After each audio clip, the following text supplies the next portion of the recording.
সুধী দর্শক মণ্ডলী, আসসালামু আলাইকুম ওয়া রাহমাতুল্লাহি ওয়া বারাকাতুহু। আজকে একটা গুরুত্বপূর্ণ কথা এখানে বলতে চাই।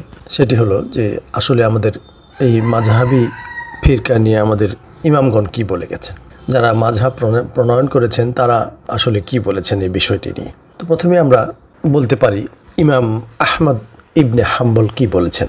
তিনি বলেছেন, লা তুকাল্লিদুনি ওয়ালা মালিকি ওয়ালা শাফি ওয়ালা আশআরি ওয়াখরুজ মিন হাইসু আখরাজু। তিনি বললেন, আমাকে অন্ধভাবে অনুসরণ করো না, মালিককে নয়, শাফিকে নয়, আশআরিকেও নয়, বরং সেই উৎস থেকে নাও যেখান থেকে তারা নিয়েছিলেন।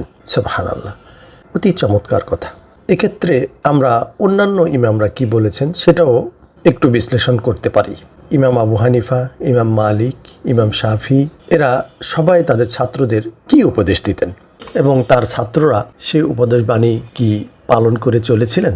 ইমাম আবু হানিফা রহমতুল্লাহ বলেছেন, যখন কোনো হাদিস রসুল সাল্লাল্লাহু আলাইহি ওয়াসাল্লাম থেকে সহিভাবে প্রমাণিত হয় তখন সেটাই আমার মাযহাব। আল ইনসাফ ইবনে আব্দুল বার, এখান থেকে উদ্ধৃত হয়েছে কথাটি। ইমাম মালিক রহমতুল্লাহ বলেছেন, আমি একজন মানুষ, ভুলও করতে পারি, সঠিকও হতে পারে। কোরআন ও সুন্নাহ ছাড়া কারো কথা অন্ধভাবে মেনে নেওয়া হালাল নয়। জামি বায়ানিল ইলম ইবনে আব্দুল বার থেকে সংগৃহীত।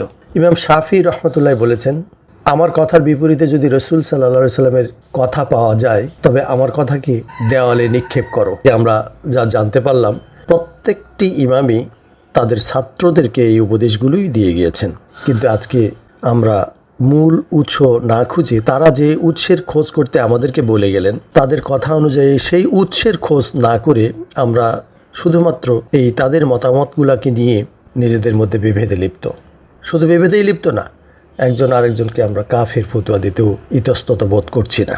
তাই আসুন আমরা আমাদের ইমামগণের মত যা বলেছেন তারা তাদের ছাত্রদেরকে সেইগুলি পরিপালন করার বা সেগুলি উপলব্ধি করার এবং সেগুলি নিয়ে আমাদের চিন্তা গবেষণা করার সময় এসেছে। আমরা সবাই মনোযোগ দিই আল কোরআন এবং তার রসুল সাল্লাল্লাহু আলাইহি সাল্লামের সহিহ সুন্নাহর দিকে। তাহলেই কেবলমাত্র আমরা সঠিক পথের সন্ধানের মধ্যে থাকব, অন্যথায় আমরা বিপদগামী হয়ে যেতে পারি। সকলের সুস্থ সুন্দর জীবন কামনা করে এখানেই শেষ করছি। আমা আলাইনা ইল্লাল বালাগ। আসসালামু আলাইকুম ওয়া রাহমাতুল্লাহি ওয়া বারাকাতুহু।